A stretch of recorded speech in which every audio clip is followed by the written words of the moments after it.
할렐루야, 반갑습니다. 월드비전교회 양정희 목사입니다.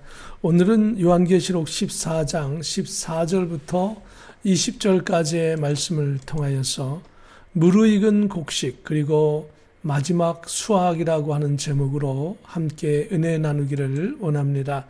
이 그림은요, 요한계시록 14장에서 이스라엘의 12지파의 사람들 중에 14만 4천 명이 이제 하늘나라에서 하나님 보좌 앞에서 찬양하는, 모세의 노래를 찬양하는 그런 장면을 AI를 동원해 가지고 한번 그려봐라 해서 첫 번째로 안 되고요, 한 수십 번을 걸쳐서 교정하고 교정해서 가장 근접하게 한번 해보았는데요.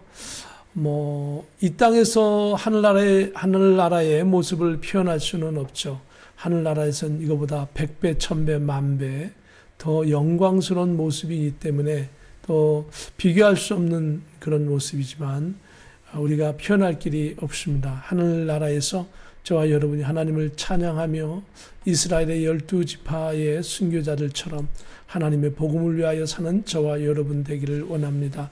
지난 시간 요한계시록 14장 13절에 또 내가 들으니 하늘에서 음성이 나서 이르되 기록하라, 지금 이후로 주 안에서 죽는 자들은 복이 있도다 하시매 성령이 이르시되 그러하다 그들이 수고를 그치고 쉬리니 이는 그들의 행한 일이 따름이라 하시더라. 특별히 중요한 것은 지금 이후로 주 안에서 죽는 자들은 복이 있도다 라고 하는 말씀입니다. 바로 지금 이후, 특별히 후환란 시대에 극렬히 핍박받는 성도들의 상황 속에서도 믿음을 잃지 않고 주 안에서 죽기까지 하는 성도들에게 오히려 격려하고 위로하며 오늘날 우리도 어려운 환경 속에서 예수님을 철저히 믿으며 하나님의 음성과 주님의 위로하심과 성령의 충만한 은혜가 저와 여러분에게 넘쳐나기를 예수님의 이름으로 축복합니다.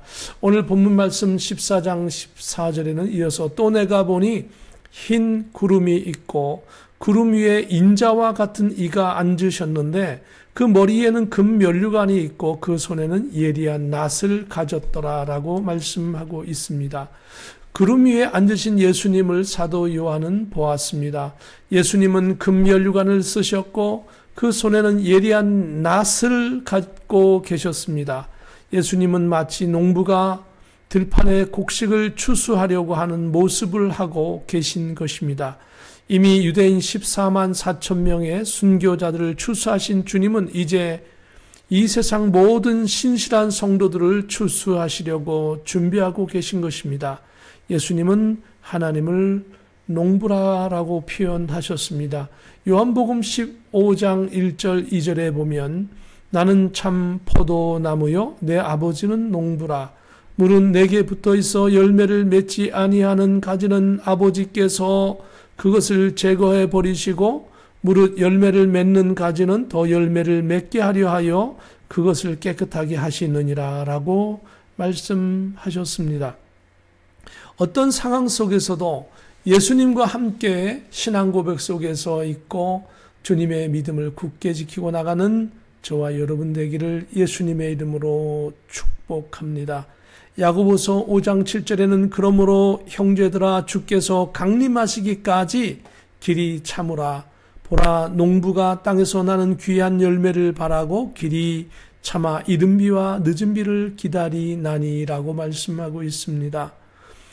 야고보 저자는 이미 약 2000년 전에 형제들아 주께서 강림하시기까지, 주께서 재림하시기까지 길이 참으라. 사실 우리는요 2000년 동안 주님이 안 오신다고 해서 어떤 신학자들은 성경을 이리저리 막 인간의 합리성을 가지고 맞춥니다. 주님이 안 오셨기 때문에 그래 이런 것들은 상징적인 표현이라고 하자. 이런 식으로 주님의 말씀을 변질시키는 거죠. 그래서 주님의 말씀이 실제인데 상징적인 것이라고 하고 보니까 성경이 앞뒤가 안 맞는 때가 많아요. 그래서 그 성경을 또 앞뒤를 맞추려고 또 이론을 만들어내 가지고 앞뒤를 맞추기 시작합니다. 그래서 이젠 나중에는 성경을 너덜너덜하게 막 자르기 시작하는 것이죠. 안 맞는 겁니다.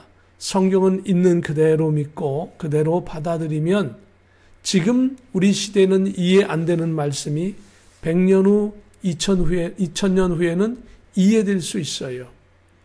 그러나 우리가 이해 안 되는 말씀은 그대로 내버려 두고 믿음 안에서 바라보고 그리고 기다려야 할 줄로 믿습니다.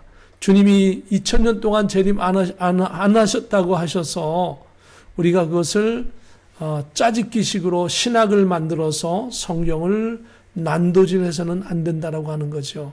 하나님의 말씀은 진리입니다. 문자 그대로, 때로는 상징적인 표현이라고 주님께서 비유로 말씀하셨다고 주님께서 말씀하셨어요. 그런 것들을 빼고 나면 대부분의 것들은 있는 그대로 우리가 받아들여야만 하는 겁니다. 예수님 재림하실 때까지 저와 여러분이 예수 안에서 믿음을 가지고 승리하기를 주의 이름으로 축복합니다. 요한계시록 14장 15절에는 또 다른 천사가 성전으로부터 나와 구름 위에 앉은 이를 향하여 큰 음성으로 외쳐 이르되 당신의 낫을 휘둘러 거두소서 땅의 곡식이 다 익어 거둘 때가 이르렀음이니이다 하니라고 말씀하고 있습니다. 천사가 성전으로부터 나와서 구름 위에 앉으신 예수님을 향하여 큰 음성으로 땅의 곡식이 다 익었습니다. 바꾸어 말하면 성도들이 이 환난에서 구원받을 때가 다 되었고 이제 거둘 때가 되었으니 출세해 달라라고 예수님께 청원을 하는 것입니다. 이스라엘의 12지파가 조목조목 언급되고 그리고 14만 4천 명이 이스라엘 백성들이 마지막 환난 시대에 순교를 하고 뿐만 아니라 전 세계에 흩어져 있는 모든 백성과 나라와 족속과 모든 언어를 쓰는 사람들이 예수님을 믿는 사람들이 이제 순교하며 이스라엘 백성처럼 하늘나라에 가게 될 것입니다. 그것을 미리 이렇게 언급하고 있는 것이죠. 대환란 때의 인류는 짐승의 핍박으로 인하여 전 세계적으로 많은 순교자들을 배출하고 그리고 많은 성도들이 지하로 잠적하여 숨어서 신앙생활을 하는 사람도 있을 것입니다. 그 기간이 최대 3년 6개월이기 때문에 하나님께서 또 탕감해 주시기 때문에 그것을 견디는 사람도 있을 것입니다. 이때야말로 성도들 개개인의 신앙이 중요합니다. 평상시에 나의 신앙을 잘 가다듬고 열심을 다하여 나의 신앙생활 관리를 잘 해야만 할 줄로 믿습니다. 환난 시대, 후환난 시대 3년 6개월 동안은 교회가 없습니다. 목회자도 없습니다. 모일 수도 없습니다. 신앙 고백도 할 수 없습니다.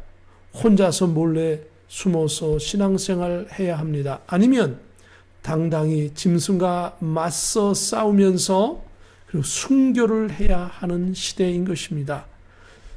우리는 비록 지금은 환난 시대가 아닙니다. 지금은 재난의 초입에 와 있는 것 같아요. 성경 말씀을 보면. 그러나 분명한 것은 주님의 재림이 정말 무척 가까웠습니다.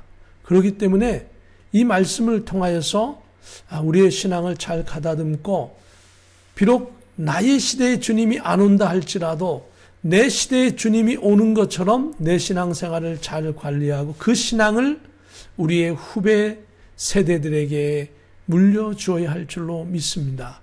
그래야만 정말 주님 오실 때에 맞닥뜨린 성도들은 그들의 선배가 신앙생활을 제대로 하지 않고 올바른 신앙을 물려주지 않았다고 한다면 정말 그때는 구원받을 사람이 정말 적을 것입니다. 그렇기 때문에 우리가 우리의 신앙생활을 잘하고 나뿐만 아니라 우리의 후배들에게도 믿음 생활을 잘할 수 있도록 그 길을 열어놓아야 할 것입니다. 16절은 말씀합니다. 구름 위에 앉으신 이가 낫을 땅에 휘두름에 땅의 곡식이 거두어지니라. 여기서 중요한 것은 낫을 휘두름에 휘둘렀다라고 표현하고 있는데요. 계속해서 보겠습니다. 천사가 낫을 가진 이유는 추수를 하기 위해서입니다. 그런데 왜 영혼을 추수하는데 주님께서 낫을 가지고 휘두르는 것일까요? 그것은 피를 흘리는 추수이기 때문입니다. 밀, 보리, 벼, 콩 이러한 우리 주된 곡식들을 추수할 때는요, 휘두르는 것이 아닙니다. 휘두르지 않고 이렇게 베어가지고 가만히 놔야 되는 거죠. 만일 벼를, 보리를, 콩을, 밀을 휘둘러 버리면 다 날아가 버리고 알곡들이 흩어져 버리는 것이죠. 그런데 왜 이렇게 표현했을까요? 차분하게 베서 놔야 하는데 표현을 휘두른다라고 표현하고 있죠. 이 시대는 우리가 알아야 할 것이 바로 후환란 시대인 것을 기억해야 합니다. 후환란 3년 6개월은 교회와 예배는 폐쇄되고 성도들은 죽음을 각오하고 짐승표를 안 받게 됩니다. 그 짐승이 세운 우상 숭배를 거부하고 짐승표를 안 받은 성도는 짐승의 세력에 의해 즉석에서 또는 잡혀가서 처참하게 죽음을 당합니다. 이 죽음을 당한 순교자들의 영혼이 전 세계에서 무수히 많을 것이며 하늘나라에 엄청난 순교자들이 입성하게 될 것입니다. 그래서 천사가 예리한 낫을 가지고 휘둘러서 피 흘려 순교함으로 천국으로 영혼을 인도하는 추수를 하게 되는 것을, 그 표현을 추측해 볼 수 있는 것입니다. 그러면서 계시록 14장 아까 처음에 서두에서 읽었던 지금 이후로 주 안에서 죽는 자들은 복이 있도다. 당장은 순교하는 것이 패배하는 것 같고 죽는 것이 정말 고통스럽고 힘든 것 같지만 바로 그것을 이겨나갈 때에 주님께서 주 안에서 이 죽은 자들을 그냥 내버려 두지 아니하시고 하늘의 별과 같이 빛나게 하시고 영원 무궁토록 상급을 주시면서 정말 하나님께서 내가 주님을 위해서 죽었는데 주님은 오히려 나에게 이러한 영광스러운 무한한 축복을 주시다니라고 그때 가서 확인할 수 있을 것입니다. 구름 위에 앉으신 예수님께서 성도들의 추수를 위해 땅의 휘두름에 땅의 곡식이 이제 순교하면서 피 흘림으로 거두어졌습니다. 이스라엘의 12지파 중에 14만 4천 명을 언급하시고 구원하신 주님께서는 이제 전 세계 이방인 중에서 신실한 성도들을 추수하는 것입니다. 여기서 낫을 사용하는 것은 중간의 추수가 아닌 가을철 마지막 추수처럼 결정적인 인류의 마지막 추수를 하시는 것입니다. 인류의 마지막 추수 때에 전 세계 신실한 성도들은 14만 4천 명 이스라엘의 성도들처럼 하늘에 똑같이 오르게 될 것입니다. 그러나 이스라엘의 14만 4천 명처럼 이들이 어떻게 어떠한 모습으로 하늘로 오르게 되는지는 알 수 없습니다.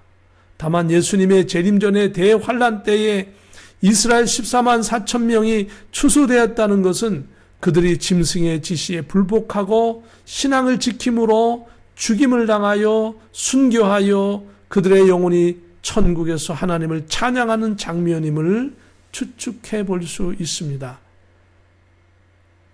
중요한 것은 누구든지 어느 때에든지 짐승표를 안 받고 비록 환란이 아닌 지금 이 순간에라도 우리는 나의 신앙관리를 잘 해야 할 줄로 믿습니다. 17절입니다. 또 다른 천사가 하늘에 있는 성전에서 나오는데 역시 예리한 낫을 가졌더라. 17절에서 다른 천사가 하늘의 성전에서 나왔는데 예리한 낫을 가졌습니다. 역시 예리한 낫을 가진 까닭은 피 흘림이 있기 때문일 것입니다. 하나님을 불신하고 예수님을 거부한 많은 사람들은 처음에 마귀 짐승의 명령에 따라 짐승의 우상을 섬기고 짐승표를 받음으로 짐승의 보호를 받고 짐승이 구축해 놓은 세상의 혜택과 경제적인 거래를 마음껏 하는 것으로 보입니다. 그러나 그것은 얼마 가지 못하여 바로 닥치는 하나님의 진노의 대접으로 많은 사람들이 큰 상처와 죽음을 당하게 됩니다. 요한계시록 16장부터 19장까지 결국 짐승과 그 추종자들이 철저히 대접 심판과 주님으로부터 심판을 받게 되어 죽게 되어 불의 심판을 받습니다. 대접 심판은 대부분 짐승의 세력들과 그 추종자들에게 행하시는 심판임을 알 수 있습니다. 그러면서 요한계시록 16장 6절에는 그들이 성도들과 선지자들의 피를 흘렸으므로 그들에게 피를 마시게 하는 것이 합당하니이다 하더라라고 말씀하고 있습니다.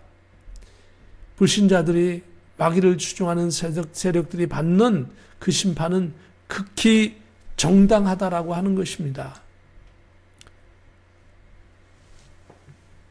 천사가, 그리고 우리가 볼 때에 하늘에 있는 성전에서 천사가 나왔습니다. 예리한 낫을 가졌습니다. 그리고 구름에 앉으신 예수님에게 예수님 추수해 주십시오 하고 성도를 예수님께서 추수하셨는데, 이 다음에 생기는 추수에는요, 이 천사가 낫을 가지고 천사가 휘둘러서 그리고 추수를 하게 되어집니다. 전 세계 성도들의 추수에는 예수님께서 직접 추수하셨지만, 불신자의 심판 추수에는 그 수행했던 천사, 어떤 거기에 있던 다른 천사가 이 불신자의 추수를 진행하게 되는 것을 볼 수 있습니다. 그러면서 14장 18절에는 또 불을 다스리는 다른 천사가 제단으로부터 나와 예리한 낫 가진 자를 향하여 큰 음성으로 불러 이르되 내 예리한 낫을 휘둘러 땅의 포도송이를 거두라. 그 포도가 익었느니라 하더라. 그렇죠? 주님께서 명령하셨지만 주님께서 명령을 받은 이 불을 다스리는 특별한 천사, 불을 다스린다라고 하는 것은 그러니까 심판, 불의 형벌 이런 것 생각할 수 있죠. 그런 형벌에 관계된 이 천사가 또 예리한 낫을 가진 자를 향하여 큰 음성으로 불러 이르되 내 예리한 낫을 휘둘러 땅의 포도송이를 거두라. 포도송이가요, 크게는 두 가지 의미가 있죠. 하나는요, 열매, 참다운 신앙의 열매 같은 것을 상징할 때가 있는데요. 요한계시록에 이 포도송이를 언급한 것은 깨 이겨 짓무르게 하는 것을 의미하거든요. 즉 심판을 의미할 때에 심판의 대상자를 의미하면서 이 표현을 쓴 거거든요. 그래서 예리한 낫을 휘둘러 땅의 포도송이를 거두라. 포도송이가 익었습니다. 여기서 포도송이는 이 성경 구절의 그 다음의 구절을 쭉 보니까 성도가 아닌 악한 불신 세력들을 가리키고 있는 것을 볼 수 있습니다. 그 악한 불신 세력들, 짐승의 세력들, 짐승을 따르는 그 세력들에게 이 천사를 향하여 심판하라 라고 말씀하고 있습니다. 성도들을 핍박하는 정도가 너무도 지나쳐서 마치 포도송이가 이거 터질 듯한 정도로 악해졌다는 것입니다. 그 악한 세력들, 그래서 하나님의 천사가 이들을 막 심판하시려고 하는 겁니다. 성도들은 환난 날에도 실망하지 말고 반드시 심판하시는 하나님, 반드시 나를 도우시는 하나님, 내가 신앙을 지키다가 순교할지라도 나의 영혼을 받으시고, 순교하는 것은 아무나 하는 게 아니에요. 순교하는 것은요, 내가 할 수 있다고 하는 게 아니고요, 하나님께서 할 수 있도록 은혜를 베풀어 주셔야만 하는 거예요. 제가 한때는 그런 생각도 가졌습니다. 주님, 제가 주님을 위해서 순교를 해서라도 복음을 지키는 사람이 되게 해주세요. 이렇게 기도한 적이 있는데요. 그런데 그거는요, 하나님이 허락하셔야 되는 거예요. 제가 할 수 있다고 하는 게 아니고요. 하나님께서 내 신앙을 지켜주시고 나를 붙잡아 주셔야 하는 거예요. 존 팍스의 위대한 순교자라고 하는 책이 있어요. 거기에 보면 순교사에 보면은요, 로마의 군병들이 많은 성도들을 잡아다가 고문을 하고 죽이기 시작하는데 어떻게 하냐면요, 한 사람 한 사람에요, 피부를 칼로 찢어가지고 벗기면서 정말 고통스럽게 이래도 예수님 믿겠느냐? 이래도 예수 믿겠느냐? 네가 예수만 부인하면 멈춰줄게. 그런데 거기 잡혀있던 많은 성도들이 다 정말 죽게 됩니다. 근데 마지막 남은 한 성도가 그 앞에 있는 사람들을 보면서요, 너무너무 두려움했던 거예요. 그래서 난 이제 예수 안 믿을게요 하고 탁 앞으로 손 들고 나갑니다. 그때요, 그 옆에 그것을 지켜봤던 이 창을 들고 칼을 차고 있던 이 로마 군병이 칼과 창을 버리고 내가 이 사람 대신 순교하겠습니다 하고 나갑니다. 그렇게 한 까닭은요, 그 순교사 책에 보면 이 사람이 막 죽으면 하늘에서 천사가 이 사람의 영혼을 막 받아가지고 하늘나라에 갈 준비를 하고 있는데요, 하나님께서 이 로마 군병의 영안을 열어주셔가지고 그것을 보게 된 거예요.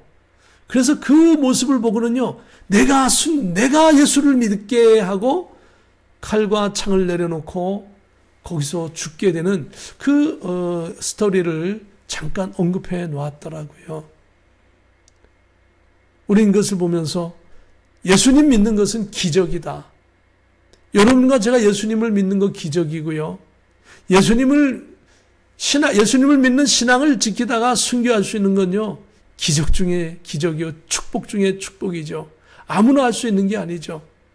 그래서 우리가 아무나 할 수 없기 때문에 주님 앞에 간구하는 겁니다. 어떤 상황 속에서도 주님 이 신앙을 지키고 나가게 해 주십시오. 혹 이 재난이 오고 대환란이 온다 할지라도 주님 나의 신앙을 지켜주십시오. 저는 연약합니다. 부족합니다. 나는 금방이라도 쓰러질 수밖에 없는 신앙입니다. 나를 불쌍히 봐주세요. 주님 앞에 끝까지 의지하고 끝까지 기도하며 나가야 할 줄로 믿습니다. 오늘 저와 여러분이 어떠한 상황에 처해 있든지 주님을 붙잡고 주님과 함께 달려가는 저와 여러분 되어지기를 주님의 이름으로 축복합니다. 요한계시록 14장 19절에는 말씀합니다. 천사가 낫을 땅에 휘둘러 땅의 포도를 거두어 하나님의 진노의 큰 포도주 틀에 던지매라고 말씀하고 있습니다. 사실 이것을 그림으로 표현한다는 것은 사실 불가능합니다. 그래서 제가 컴퓨터 AI 프로그램을 잠깐 활용을 해서 도움을 얻어서 비슷하게 상징적인 표현입니다. 이 그림이야말로 이런 똑같이 될 리가 없고요. 상징적인 거죠. 이 포도를 던지는 게 아니고 포도가 의미하는 것은 아까 말씀드렸듯이 하나님을 대적하는 불신 세력을 의미합니다. 그 불신 세력들이 너무도 하나님을 대적하고 성도들을 괴롭히는 것이 막 포도가 익어서 터질 것 같을 정도로 무르익었다 이거예요. 그것을 마치 이 진노의 포도주 틀에 하나님께서 던져 놓는 것처럼 하나님께서는 짐승의 세력과 짐승을 따르는 사람들을 심판하실 것이다. 앞으로 그것을 사도 요한에게 보여주시는 것이죠. 그래서 너희들이 짐승의 세력에 의해서 죽는 것을 억울해하지 말아라 라고 미리 알려주시는 거예요. 이 말씀을 깨닫는 사람은 정말 하나님께서 나의 영혼을 끝까지 붙잡아 주시고 나의 영혼을 받으실 것이다라는 확신 속에서, 그러면서 지금 당장은 짐승의 세력에 동조하고 따르고 짐승의 표를 받으면 거래도 할 수 있고 마음껏 짐승이 준 혜택을 받을 수 있을 것 같지만 결국은 짐승도 형벌을 받고 지옥불에 떨어져서 영원히 형벌을 받지만 짐승을 따르는 세력도, 짐승표를 받은 사람도 이와 같이 하나님의 진노의 포도주 틀에 터질 듯이 밟혀서 심판을 받게 된다라고 하는 것을 말씀하고 있고, 불의 천사가 명령했던 것처럼 결국은 불과 유황불로 타는 그곳에서 영원 무궁토록 형벌을 받을 수밖에 없다라고 하는 거죠. 그래서 우리는 이 말씀을 보면서 내가 주님의 복음을 더 정말 굳세게 믿음으로 살아야겠다라고 하는 생각을 가지고 오늘 믿음으로 달려가기를 바랍니다. 오늘 20절의 말씀을 보면 성 밖에서 그들의 그 틀이 밟히니 틀에서 피가 나서 말 굴레까지 닿았고 1600 스타디온에 퍼졌더라. 이렇게 말씀하고 있습니다. 그러니까 이것도 상징적인 표현이죠.